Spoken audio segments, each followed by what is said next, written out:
Before we attack each other and tear ourselves to shreds like a pack of maniacs, let's just open the sack first and see what's actually in it. It might not even be worth the trouble.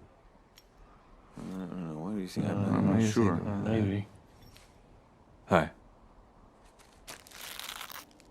Please excuse the sound because there's rather a large echo here and there's not much I can do about it. So good morning, good afternoon, good evening, wherever you are in the world watching this now.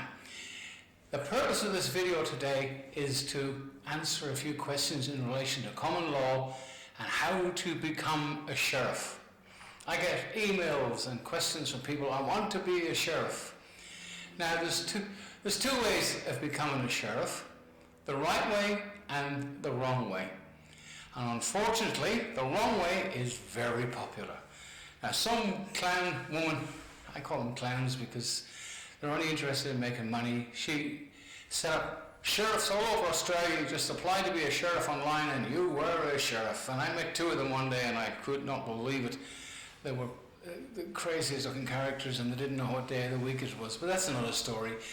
Then we have another clown up in Queensland.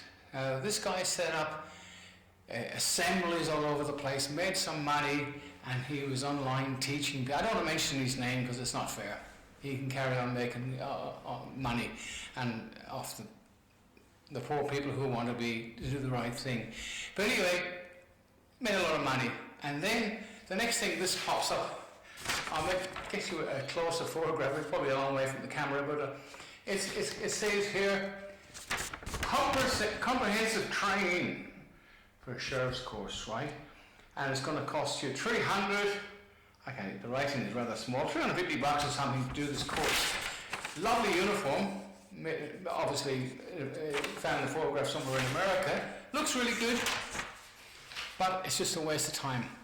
This is how you can distinguish between the right way and the wrong way if they want money. To be a sheriff, it costs you money to buy your uniform, if you want to buy a uniform, or you want to get a badge, whatever the case may be. Apart from the deputies, they get everything for nothing so far. Now, let's look at the right way. Now, just recently, a council here in Melbourne has caused a lot of chaos. It's been on the news, and a very, very wise man stood up against the whole system, and he's really determined to help. And we had a meeting a week or two ago, and he got voted in as a sheriff-elect. Now, there was quite a number of people there that put their hand up and voted him in, so now he is a sheriff-elect. Then the next thing he has to do is this book here. You probably can't read it from that distance. It's the Crimes Act of 1958. Now, this has been amended millions of times, and in here is the powers of arrest. What you can do and what you can't do. You can't just go out arresting people right willy-nilly and using any force you like necessary. You must know when you find somebody committing, the difference between finding somebody committing and suspecting them of committing, it's a no-no. And that's where you have to learn the difference and the use of force necessary to accomplish that arrest. These are things this guy is now learning, and he's going to do a course. The other sheriff we've got two sheriffs in Victoria who were sworn in, recognised by the Sheriff's Association in the USA. Now, the next thing, when our friend has completed a minimum knowledge of the law, he will go before the next court case, which will be in another month or 2 months' time. He will take his oath before a jury of 12, and that jury will sign off on his paperwork. So, in other words, he's lawfully elected and sworn in before a jury of his peers. He's now a sheriff. By then, he'll have a couple of deputies with him, and they'll raise their right hand and take the oath of office as well as he did. And now we have lawful sheriffs. But these clowns in Queensland, and there's another crowd up in Western Australia, charging money and making people sheriffs. You cannot be a sheriff unless you get elected by a community. And then you can only have one sheriff, and then the sheriff appoints deputies. Now, this is not a new idea. In 1635, common law and an elected sheriff went to the USA, and a year or two later they elected their first sheriff. And from henceforth they have hundreds of sheriffs around every county in America. The large majority of the sheriffs in America are elected by the people. A couple of counties are appointed. If they're appointed, they're like the police. Now the police are controlled, and look what's happening here in Victoria by a rotten Labour Party which have destroyed and demolished our police force, our police service in fact. Now the funny thing about it is there are only two ranks in the police, and that's constable and chief constable, and of course there are other ranks in between are privileged ranks, right, and they have it's chain of command. But we had a politician here sack a commander, a deputy commissioner. Now that can't happen. Only a chief constable can sack another constable, and I've been asking a few of the guys to go down there and arrest these criminal politicians, and the charges are endless, right? Now that's how you do it. Now our friend, after he's done all this, he has to, after he's taken his oath, then he's got to start setting up funds and raising money to get some vehicles and stuff. We have a bank behind us, and the good news, the only thing slowing the bank down is crypto. They have now decided to leave the crypto out of the bank that's backing us, so they can get things done a lot faster, because a lot of the major banks don't want nothing to do with crypto. So let's go back to sheriffs. If somebody is charging money to do a course for a sheriff, it's BS. Walk away. Do not get involved. Assemblies, BS again. Walk away. Don't get involved, because these people do not know anything about the law. Common law. Why was it called common law? After the Vikings stopped killing each other over religion in the end, because some became Christians and some stayed on with the old system. When they were all finished fighting, Alfred the Great, way back, who died, I think it was in 876 he died, but before he died, I don't know what day he did it on, he said, no more generic law, barbaric law. We're going to have one law that's common to all men and women, called common law. And from then on it just grew and grew. The kings adopted it. King Henry was one of the great supporters of common law, believe it or not. He broke it lots of times, but in the end, like everybody else, he died. Now, after the Battle of 1066, William the Conqueror, he just came in and he loved that system, and he brought a lot of people in who fought in the UK. King William the Conqueror, he loved the setup with the sheriffs, and he decided to keep them and promote them. Back then, the word sheriff comes from the Shire Reef. So each shire, we have shires here in Hastings Shire, the Shire of Flinders. There's heaps of shires everywhere, and like the county court, a county is also a shire. So they kept the system going, and they wrote the Domesday Book, which was published in 1686 or sometime, or 1865, around then. So records were kept from common law courts. Now the Criminal Labour Party, of course, turned this place into a republic. And Bob Hawke, he combined common law with statute law. Now, whenever someone wants you to be a sheriff and they start talking about acts and stuff and situations way back then, walk away, because they do not know what they're talking about. Common law is just basically humanity, caution and prudence. Cause no harm, no loss or injury. And that's the charges we charge people in the common law court. We put them before a grand jury of 23 that. We're having one tomorrow. You'll miss it by this time this thing goes up. And there will be 23 people elected in this particular council.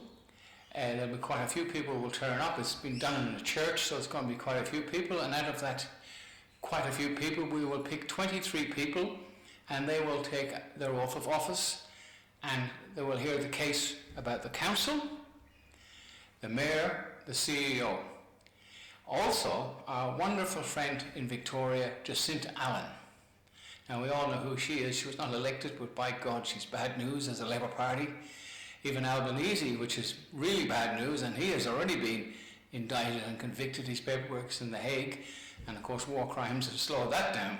But anyway, these people will hear that case, and they will make a decision on an indictment. Now, a grand jury does not convict or find guilty. It basically says, yes, there's a case to answer.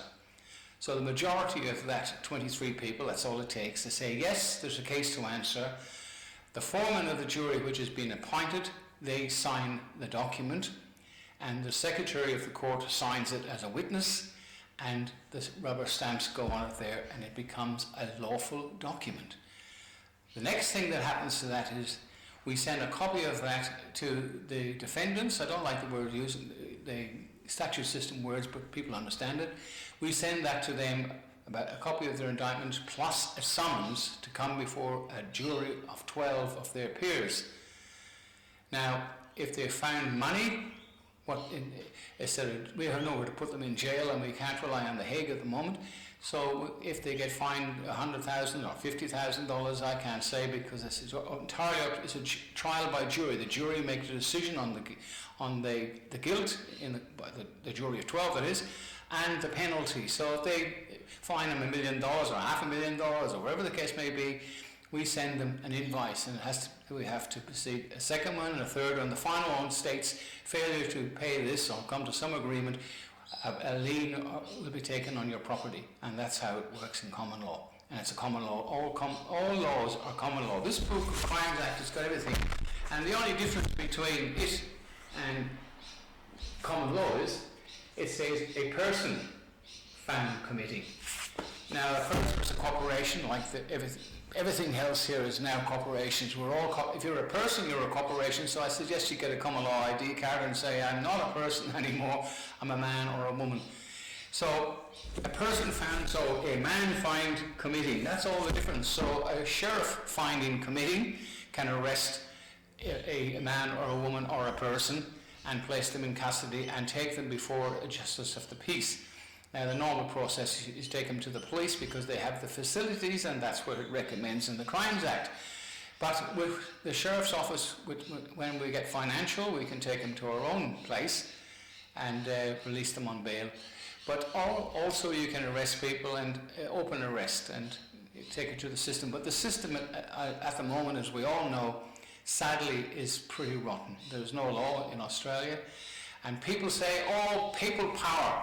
Now, there is power, all right, but it has to be through a source. And the source of power, like in the USA, the sheriffs are not answerable to the governor of the state. They're not answerable to the president of the state. Most of them support the president, and I think there's a lot of presidents now, or sheriffs that are really behind Donald Trump, and I think Donald Trump is being described as the new sheriff in town, which just goes to show you that the authority the sheriff has through the people, and he's only answerable to the people, and only the people can remove that sheriff. Now I'll show you an ID. You probably this badge you probably won't see it, probably a bit far away. I'll put it up a bit closer. It's an American sheriff's badge, so we are a member of the Sheriff's Association in the USA, and recognised as independent sheriff's offices here in Melbourne too. There are two sheriffs up in Townsville, and they're setting up with the floods up there, and they've had a few problems. I've set them back and slowed them down, but they come down here and got sworn in, so they're above board.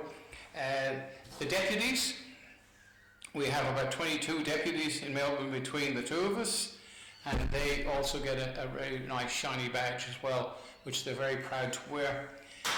And that's basically it. So if you want to be a sheriff, if you're in a community, if you're a leader in a community, you've got to be somebody who's willing to put your neck out there, because you don't get paid.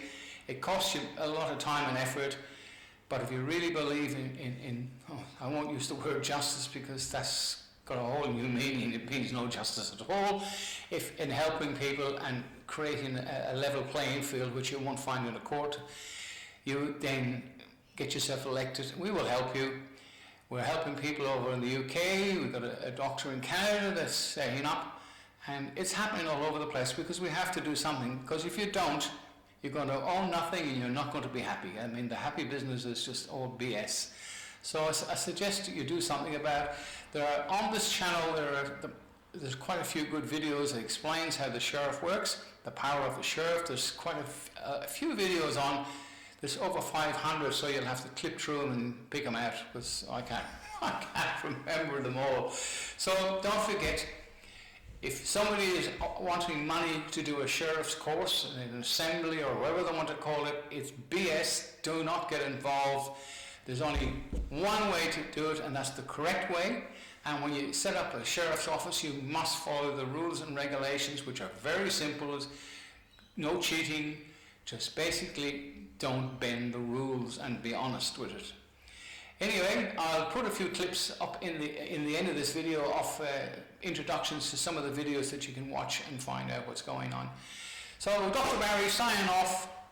Support your local sheriff, and you will get something done. Because if you don't, remember, you don't pay rates. You gotta pay rates. For me to say that makes me cry, because these private corporations claim ownership of your property. Now, this is something I better mention. When the crown was removed, and that was Queen Elizabeth II, her heirs and successors, was removed by the Labour Party. Whitlam came in and got rid of the Queen, made the Queen of Australia, and I thought that was, you know, one of his mates. But anyway, then Bob Hope came in and he took a note to Queen Elizabeth, her heirs and successors, really good guy, and then he finished the system off and made Australia an unlawful republic. And the funny thing about it is the Liberals stood by and watched it all happen. They didn't do nothing to change it. So we're now, Australia is in a mess. We're an unlawful republic. We've been overrun by people from other countries that have no allegiance to this place. We're foreigners in our own place. I'm a foreigner, I'm Irish, but I wore the Australian uniform in the army. So that was the first thing I did when I came to this country. I joined the Army Reserve, so I've done my bit. So I'm proud of that. And I would stand up for Australia tomorrow, which I'm sure a lot of people would, and a lot of people wouldn't.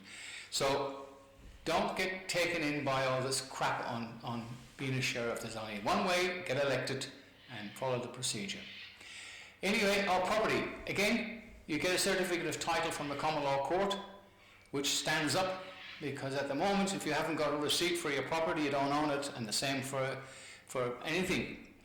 If you haven't got a receipt, and a certificate of title is a receipt, and it's worked already. Anyway, I'll stop talking. I'll put some clips up. Bye for now. Great talking to you guys. I'm almost feeling good again, which is great. Thanks for watching, and share this. Get out there and do something. But the statute system, no matter what people say, there's lots of great people out there fighting the system. You cannot, because the whole thing, even the High Court. Now, a court that has not got an appeal system is not a court. And the appeal system was cut off by Bob Hawke, and that was the Privy Council in England, and that doesn't exist anymore. And they've all got CEOs as well. So, if God can't help us, we can only help ourselves. Bye for now.